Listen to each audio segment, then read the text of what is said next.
Hey, friends and fellas, it's time to get a little bit medieval on things. And this actually shows the place of discovery from this reliquiem, which is like a seal from the high altar from a city church, which we're also about to see with a nice little tour and hopefully concert. I'm not giving too much away. And seal of reliquien. And this could have been a first evidential reliquiem of a murder that took place, and a time that would date back about 997.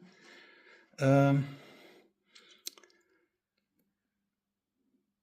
reliquiums were still in use occasionally during a visit from the bishop, and would brought back or into the high altar at 1336, or the most definitely early evidences of this medieval church of the inside. Probably the oldest piece you would have gotten from the church if this would have been in, but glad that it was taken out.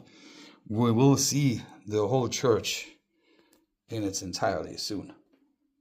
I also have here medieval style painting representing the kind of everyday lives and ceremony of worshipping in what would have been back then still the Catholic faith, although the church is now in Protestant hands, had been converted during the Reformation times.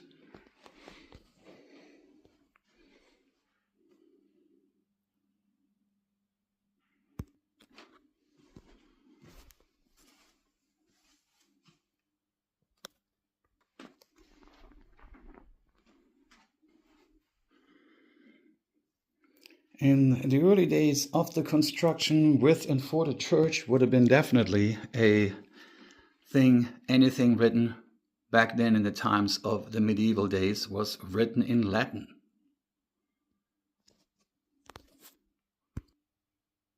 Another medieval piece from its original days from the church, which the church itself again is still fully intact and has gotten through all of its stages of, besides Reformation, also of restoration.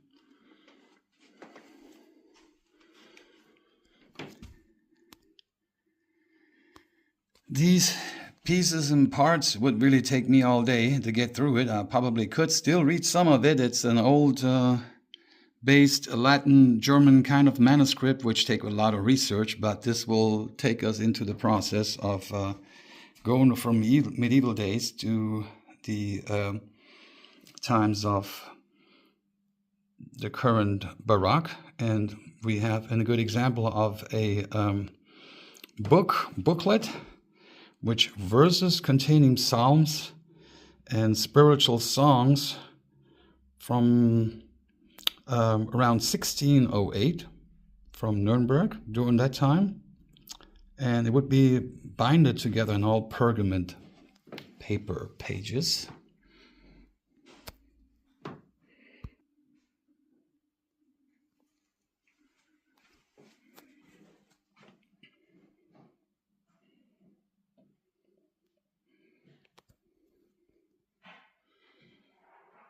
And we have an ancient version of the big old holy book.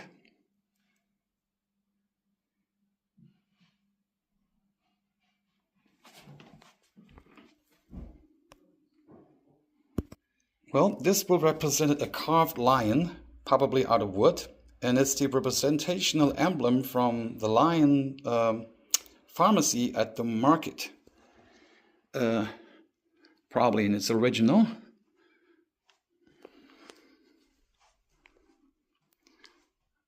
Some symbolic ancient weaponry. And this is the first ancient verse that we can refer to in German, ohne Fleiß kein Preis. So for the workers' class, you might know it as no pain, no gain,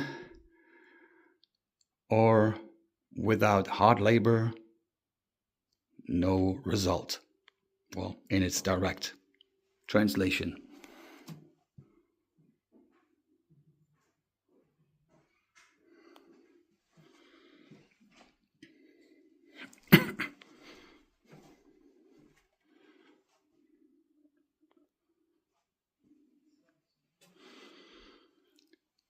getting the first tools about printings and presses, shoe works, shoe repairs, actual shoes, gladly nobody in it.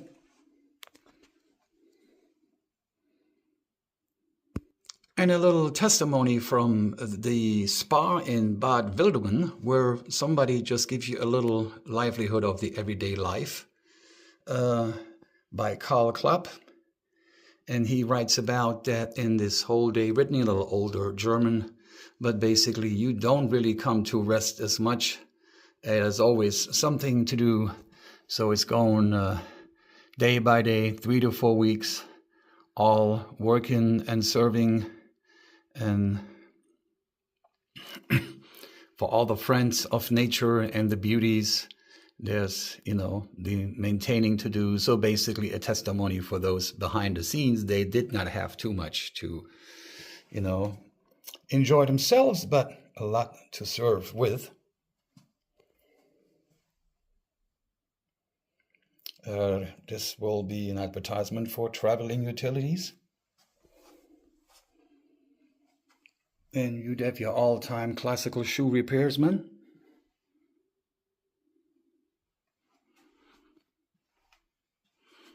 Yeah, these shoe styles will not take us too far back.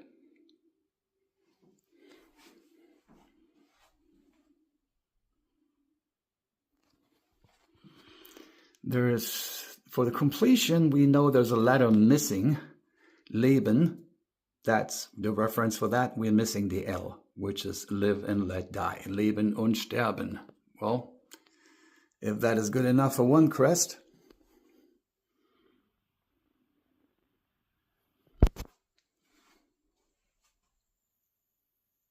the education, for examples for a butcher, for maintaining in the clothes, Gerbers, and the Töpfer for the pottery. It all had to have its professional identifications and classes and associations to be in terms with. If you needed to be in this job and you had to be a master, of course, just like it is today, you had to be certified.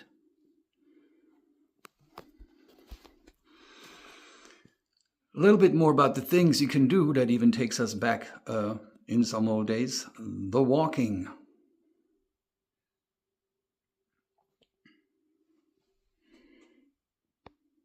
Some nice words about the carpenter's arts and about carpenters themselves. Representational emblems, symbols for the organizations representing their works and types of classes.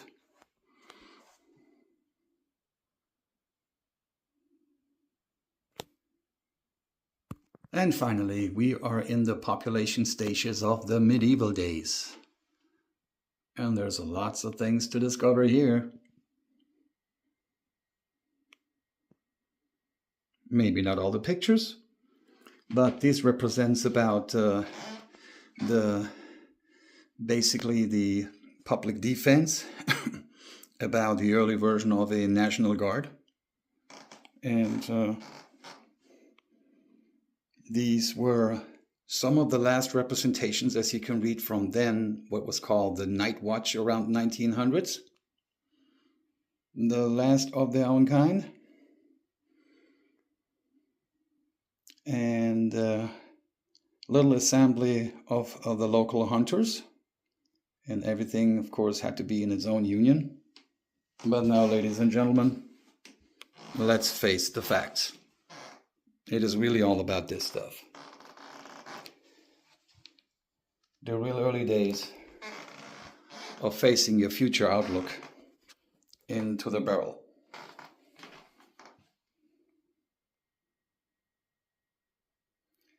These were the early stages of weapons in use of such things as ball with bullets and shotguns around 1420.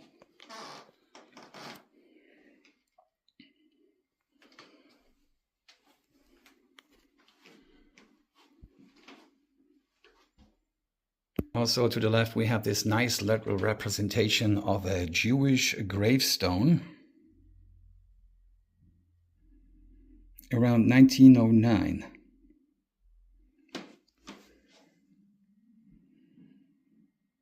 The fifth book of Moses, approximately around 1820. And ein Schuldschein, which was actually representation of an earlier version of a check. And notice, well, I hereby certify that I have either received or you owe me this certain amount of money. And again, another representation picture from the Jewish graveyard and more history of the Jews in Wildungen.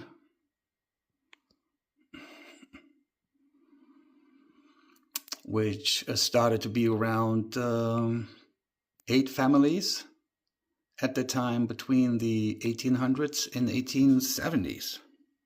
So it was a small, fairly small population.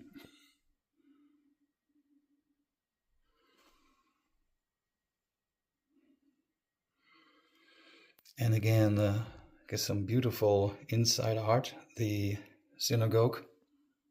And another picture from the synagogue.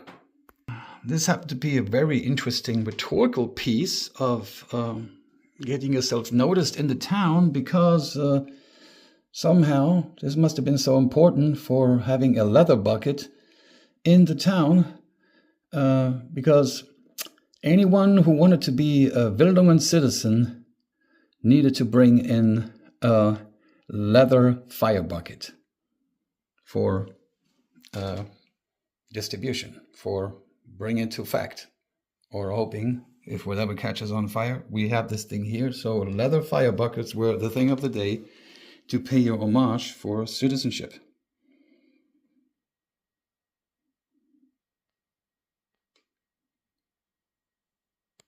Little leftovers from pottery around 1763. So there must eventually have been something like a big fire, because we do have the old Wildungen after reconstruction and history about the big fire of Alt Wildungen. And it dates on the 6th of October 1763. The part of the old town was being taken over by a very horrible fire that the whole city looked like, or for most of it, fell victim to. So a whole big story to read up to. But eventually, now, this place also has its fair share of being burned. So the things with the leather buckets has its reasons. Huh?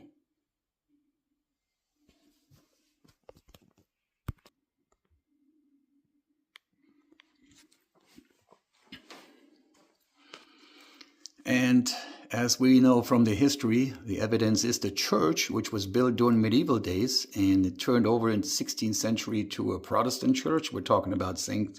Nicholas. Is probably the only current witness for back in the days about the 30 years of war, which you can imagine must have taken its toll in here as well, because this was a long-lasting war between Roman Catholics and the Protestants.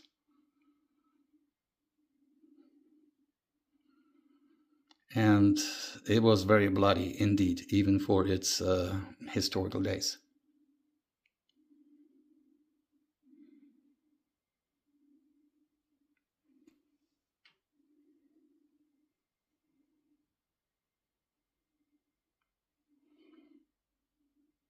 And these are more representations of texts, ancient writings during this time frame, between 15th and 16th century.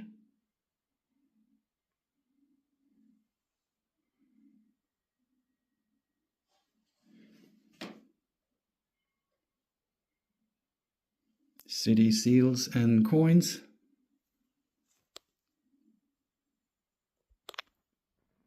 And we actually have a little drawing from a picture a bit older than the one you see in Wikipedia. The Wikipedia drawing is actually 1655. This one here is a little drawing from Stillish from 1590.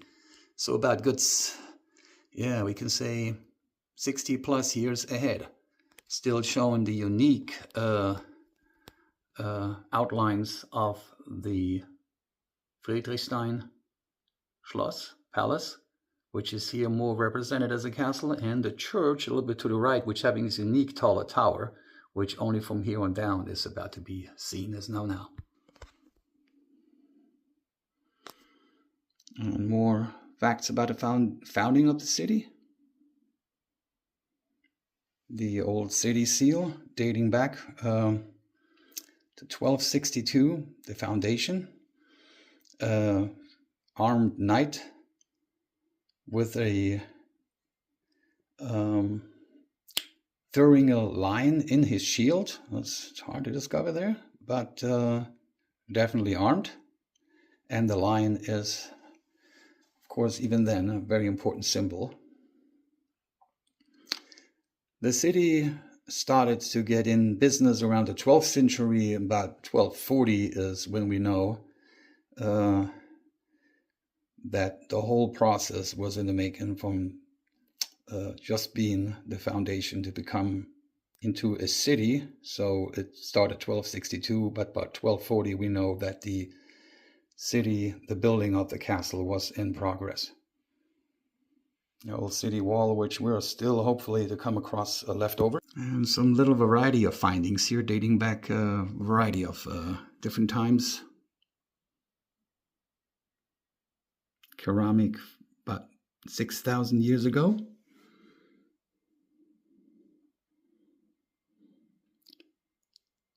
The Villa Wildungen, some of it was found there, which is also representational for the castle.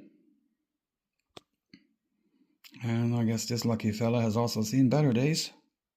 I'm about to see some unique weaponry here. These are court swords. These were more symbolically, probably never used in action, but nonetheless, this takes you a little bit back of the seriousness of the business.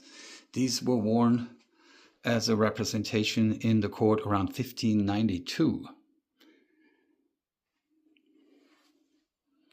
And you also got this little piece of rock.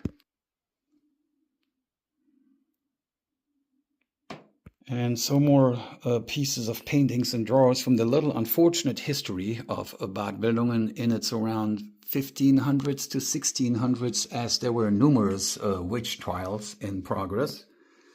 And this led to also numerous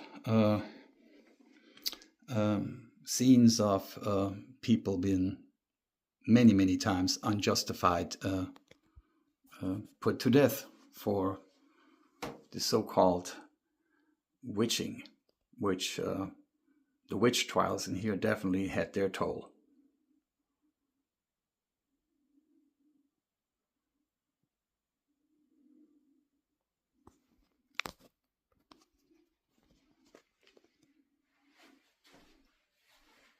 And this will take us up to the 3rd floor of this museum. 3 levels, everybody.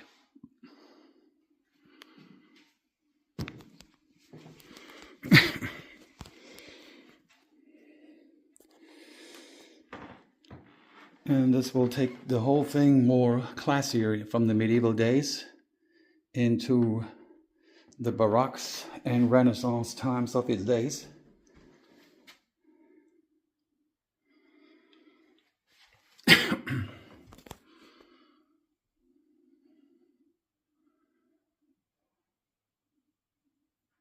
And this tells us about a little joke.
And we're moving on now. The First World War. Even during those times, Wildungen hardly had no chance of escaping, but it looked like it made it through it pretty good because the destruction then seemed to be very minor. And these are dated little cards for products you would have been able to buy during these times, as everything, of course, was very scarce and there wasn't much of anything.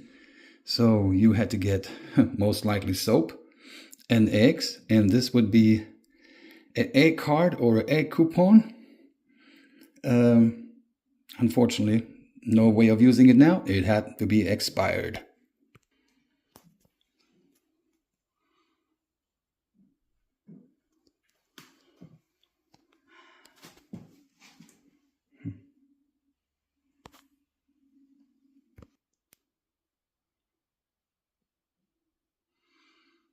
I gave gold for iron. Well, how true.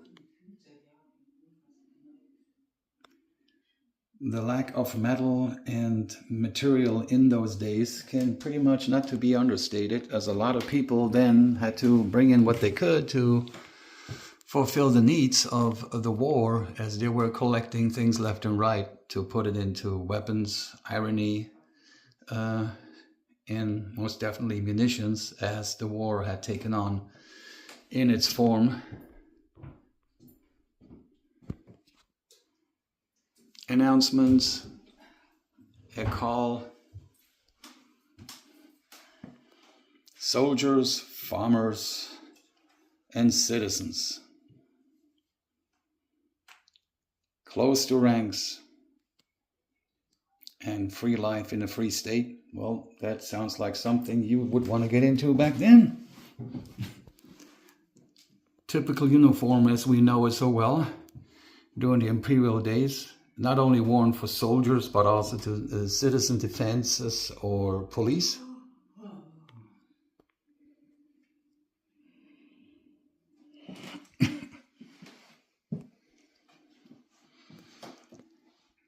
And the witness of things that people heard only in distant days, but there is definitely a thing in our past called the absolute inflation. You read right when you see the numbers millions and milliarder, which is billions, but these were current currency taken by anybody in their wallet, and in most cases these 50 milliard mark, which is 50 billion marks, 10 milliard and 10 billions. It back then, during the end of the World War I, up into the mid-20s, didn't even buy you a loaf of bread.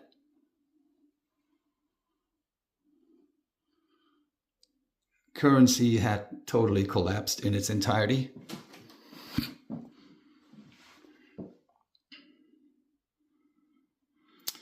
We started to use money for tapestry, as the money was worth less than the wallpaper. An original line right here. And the inflation after World War I.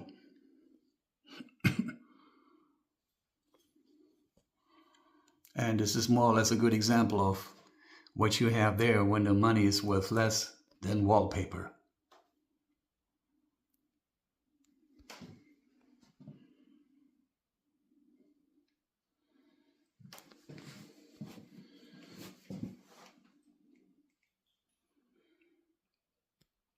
And another good example, when we decided to buy a basket of rolls, we had to bring in a whole basket of money with us. And the baker emptied the whole basket of money and filled it with the basket of rolls. So these few rolls, that much money. And we're talking billions and millions of each. Again, it took that much of a basket to give you that much of a bread. And each paper right here is worth billions. Yeah, that's what everyday low prices of bread, I guess.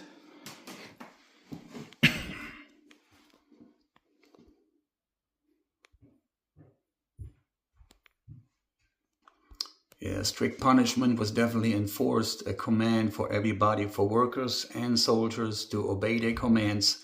Otherwise, there would be strict enforcement of punishment. The workers and soldiers, uppers, ranks. So, no joke, dealing in those days. It was not fun to be around, but it had to be done.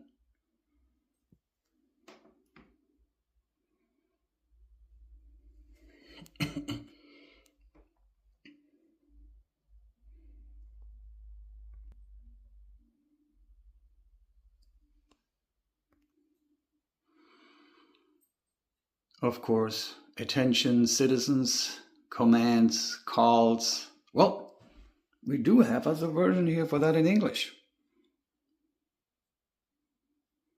From the US military government in Bad Wildungen. So we know that would have been the case around World War II, the ending of that. Documents from the new beginning of 1945. The American command had taken over.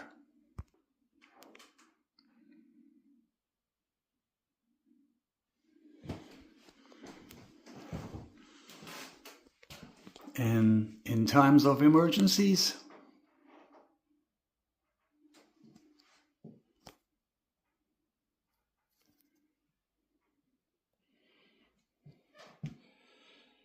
and remember our little food carts and soap carts and egg carts. This little thing now is after World War II. This will give you certain amounts of fish.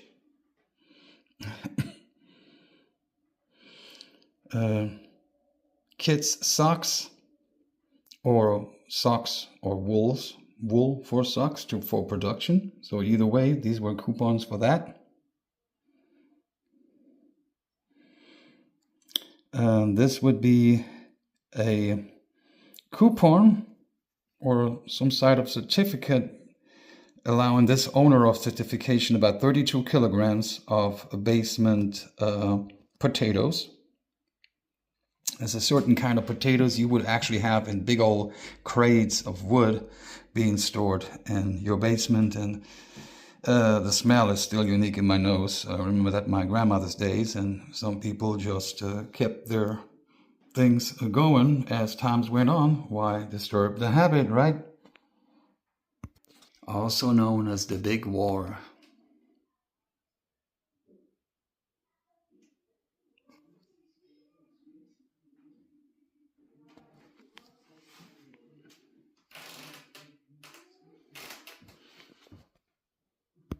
Taking us back into the 50s, where the headline is, "The Nightmare is Shaken Away."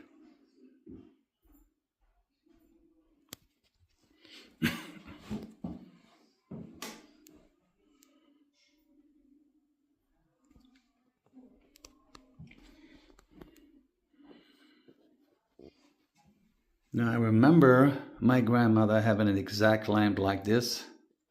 So unique in leaves, but for the 50s, these were quite the kicker of the day. Even lamps like this were quite a common thing. Also remember seeing that before.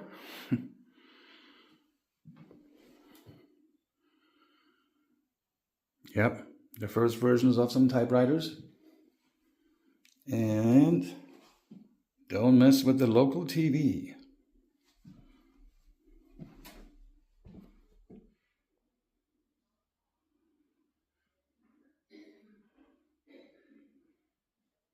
The new resort architecture comes to place, a modernization of this town, as well as didn't see much of construction or destruction during its times during World War I or II, which is great to have. But nonetheless, the times went through just they went with everybody else. Some little shots of some 50s magazines. No exact date is given us about this little fancy room here, but it's definitely a little bit earlier than the 1950s. I would probably say rather a good style for before probably World War I. Maybe prior to World War I, mid 1800s.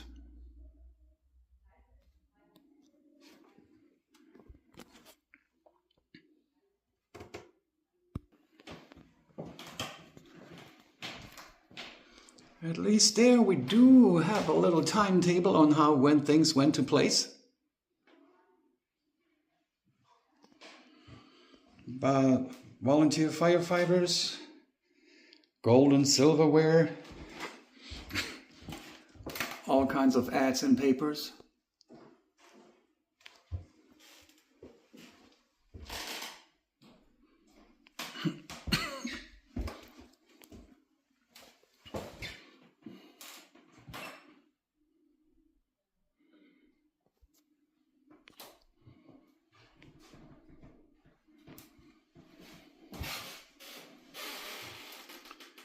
Little snapshots from papers from 1918, 1876, 1933, and 1954.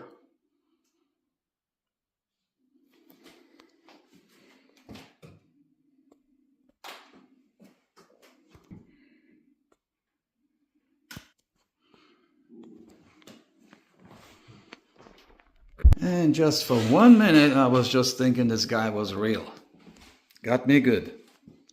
But that would have been your local postman back then.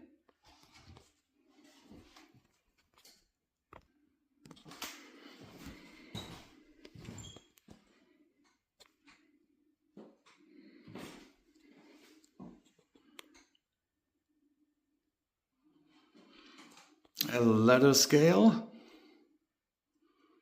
Back in the days, you wouldn't want to overcharge either. The famous horn. So you know when the mail was on.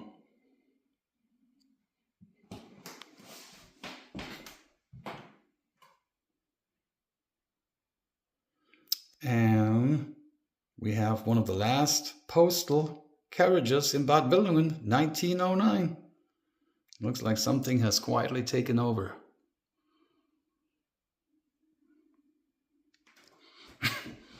And, by all means, that did exist too.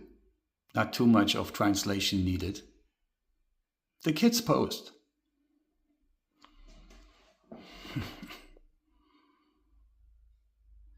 More likely for playing the games than the real thing. Although maybe in some certain colleges, I wouldn't doubt it that they had such a thing.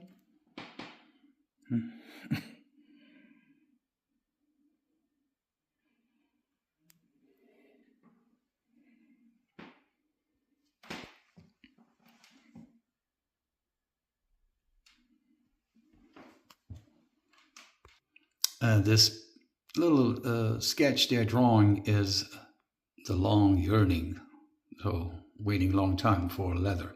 A mail carrier.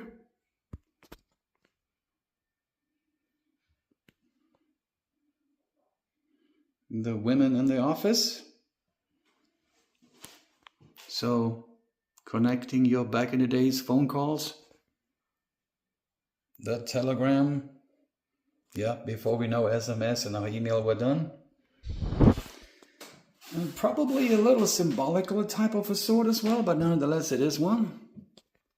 And the Imperial Mail Agency Post Agentur, definitely symbolic.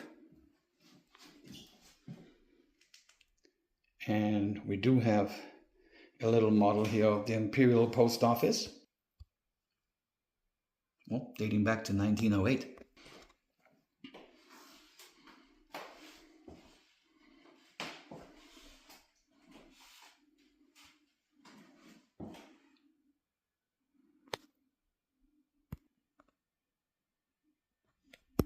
And there we are actually having a picture from the Maine himself. The Frederick, most likely the younger one, not the one who did remodel the castle.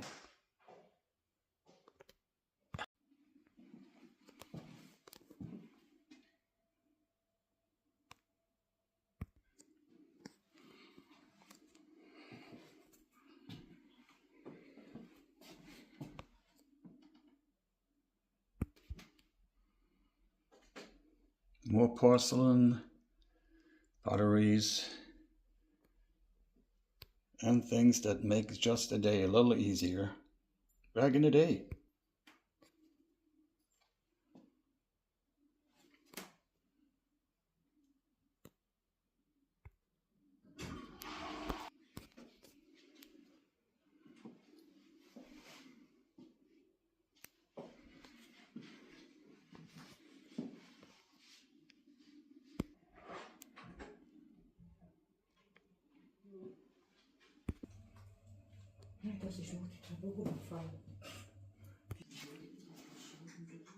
Back on the ground level in the meantime. Wahnsinn. And again, history takes us back to the imperial days, right around and before World War I. Seems to be a big time frame during this event here. Unique tanks and tin soldiers, and toys for kids, and some ancient machinery. And also not to forget the education for your kids, which we have another big piece of evidence right behind us.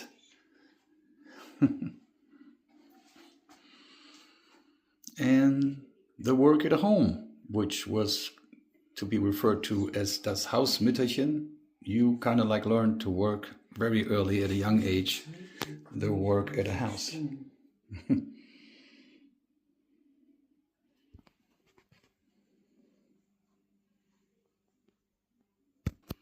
Yeah, a lot of stuff simply has the headline part of being a kid, juvenile, and growing up during the imperial days, right around before and on to World War I.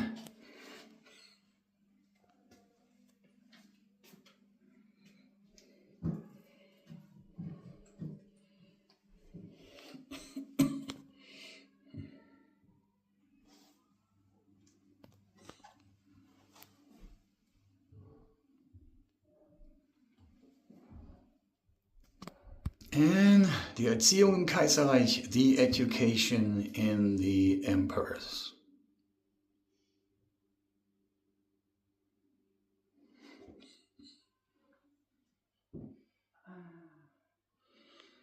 A lot of history for those who want to take it on, feel free to pause. There's a lot to go through, and translations will be necessary.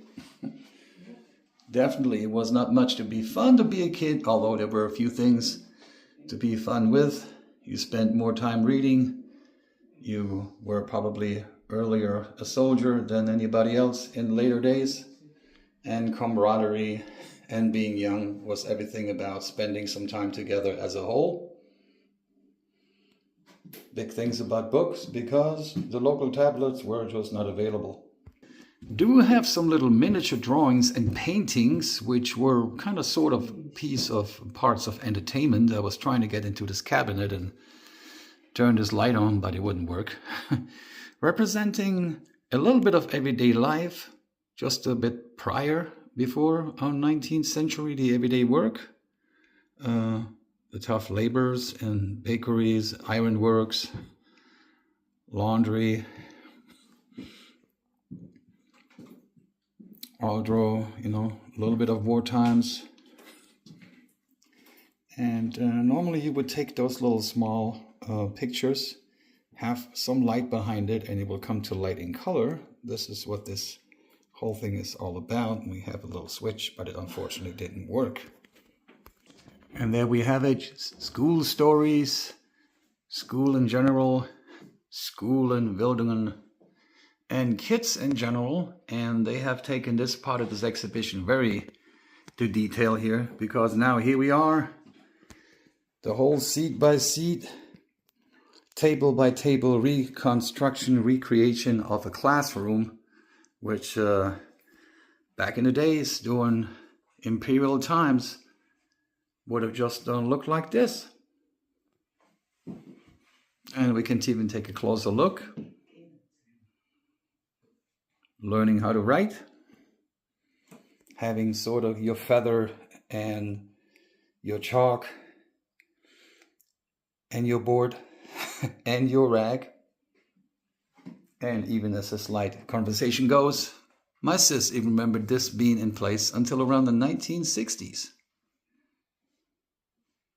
Or before that. And the Latin-based common letters. A picture representing, of course, our Kaiser, Emperor. Things you would learn about the bugs, die Schmarotzer am Menschen, which were, so to be translated, the beneficiaries of mankind, eating, of course, all the scraps and leftovers, and were considered the pests, of course. Little staffed gallery in the back.